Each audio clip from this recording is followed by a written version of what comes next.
In this lesson we're going to cover our window schedule. This is our goal that we're going to end up with. It's very similar to creating the door schedule. You create the schedule, you add the fields you want. We just have to do a little bit different in sorting and filtering with the windows because again we're using the mark instead of listing them individually. We list how many you have of each type. And then we're going to learn how to add some custom project parameters to add some information into the schedule that might not be built into the windows as they come out of Revit. So let's get started with this window schedule right now. So to create our window schedule, the first thing I'm going to actually do is look at our door schedule. If I double click in the door schedule, I'm going to come up to the View tab and I'll go View Templates, and I will do Create a Template from a Current View. So this is our first introduction to view templates, and basically when you have a view looking exactly the way you want it graphically, you can create a template that you can then apply to other views. We're going to be doing this pretty soon with our floor plan, so we can get our architectural floor plan nice and clean. But we can also do it with schedules to capture some of the formatting so that we can quickly make our schedules look exactly the same. So the first thing I'm going to do is give it a name. I'm just going to call it Schedule. I'll hit OK. And then we get the list of fields that we can templatize. So phase filter will include this. We're not talking about this project. The entire phase is new construction. But if you had, say, a renovation or an addition where you had existing and new in the same project, you use phases to control that. And so then the next thing we could templatize is fields, filter, sorting, grouping.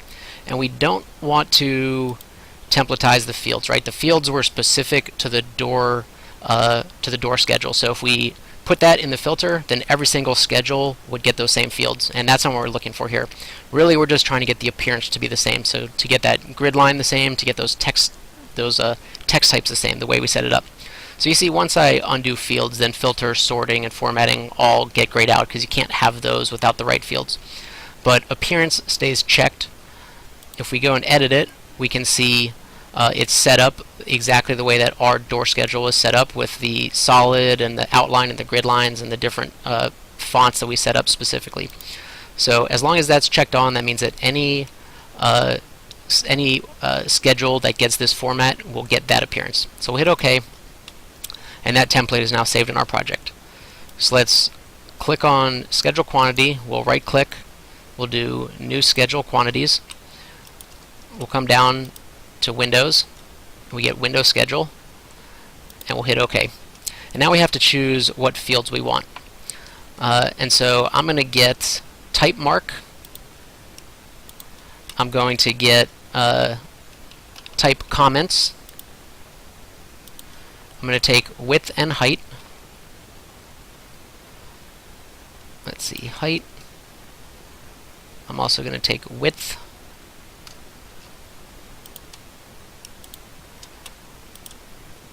I'm going to take count, which is going to be the quantity.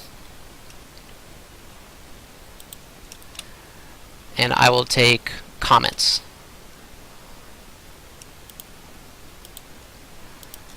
Now I want the count to be a little bit higher up, so I select it and I bring it up. We'll hit OK, and this is what we're going to start with. You can see it's already plugged in some information. We're going to have to format it the way we want it to look. So the first thing I'm going to do is go to Sorting and Grouping, and we're going to sort by type mark. And we're going to say itemize every instance, which is checked. We don't want to do that. You can see if we look in the schedule right here, it says 1A window, 1A window, 1A window. That doesn't help us at all. We want to know the total quantity. So if we itemize every instance, it's going to list it like that. If we uncheck that and hit OK, it's going to just list line item, one line item for the A windows, and it's going to show our count as 9. So we've got 9 of those windows in there. The next thing I'm going to do is make sure that they're all centered. So that'd be under Formatting. If I select them all, I can do Alignment Center and hit OK. So the one big area that's blank is this Type Comments, and this is where we're going to say what type of window it is. So is it a fixed window or a casement window? You can see we've got some awning windows that already have their parameter because they probably came in from another project. So we can do this a couple different ways. Let's look at our first floor plan where we've got a bunch of those A windows. I know these are fixed windows, so if I select the window, do ET to edit type, I'm going to come down under Type Comments. That's where that field is. And if I just type in fixed right here, I'll hit OK, Again, that's changing it for all those windows because it's a type. And if we come to our schedule, it says fixed. Another thing you can do is just type it here in the schedule. These are all going to be fixed windows, and here it says this change will be applied to all elements of the type fixed. We can check that by going back into our floor plan, finding that B window, which is actually already selected. If I do edit type, you can see down here type comments has been filled in with fixed. That's what we just did in the schedule. One good trick you can do is if you're unsure of the window, if you just hover over any of those line items. So I just clicked into C. If I check highlight in model, it's going to bring up a view. So here it brought me up to this first floor plan, which we already had open. If I hit 3 to come into my 3D view, I can do the same thing. So I'll highlight C, I'll hit a highlight in model, and now all the C windows are highlighted in the model I can see. I know those ones are fixed also. If I do edit type, type comments, I'm going to say fixed. These windows right here, I know that these are casement windows, right? These are the operable windows that we need in our bedroom. If I edit type, I'll come down to type comments, and I'll say casement. I'll make that all capitals, like all the other ones were. If we look at our window schedule, it's starting to get filled in. I just have to find that F window and that GT. I know that this one is going to be fixed.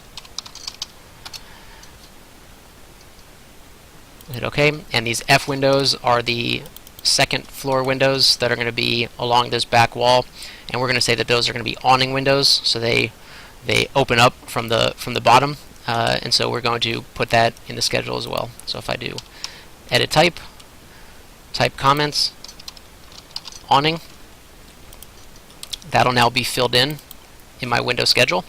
We're starting to get filled in with everything we need, but there are 3 custom parameters that you might have saw at the intro to the video. We have SHGC, U-factor, and tempered. So I'm going to talk about those 3 right now and how we add fields for that when they did not exist in our fields.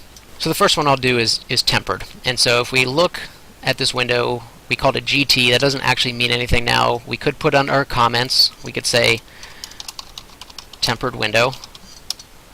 That's easy enough. But let's say we wanted to add a field that just made it even more clear.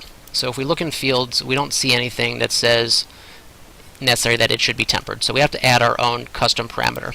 So we're going to be doing this a couple times in the course for different things. If we go up to Manage, we'll go to Project Parameters, which is right here. And here's the project parameters we have so far. We talked about, remember, the sheet folder and the view folder we've been using. Let's add another one. So we'll add one. We'll call it tempered. This is going to be a type because we want it to apply to every window of the type. Remember, we duplicated the window to make it a tempered window. So we'll call it a type. We'll come over here and we'll select Windows. So this is going to apply to Windows. The parameter is going to be yes, no, which is one of the simplest you can do. It basically means yes or no, on or off. It's just a checkbox. And we can group it under other. That's fine. You can always change that later. So we'll hit OK. And I don't know what is currently selected, so I'll just hit off. We'll hit OK. We'll hit OK. And now that parameter is in our project. So if we go back into the fields, we can now select it. It's right there. It wasn't there before, but now it's there because we said this is a parameter that applies to Windows. If we bring this over, I'll put it up right there. We'll hit OK. And it looks like it sort of didn't know what to do with all these, so I do have to spend a little bit of time unchecking these. I'm just making sure that all of these are checked off.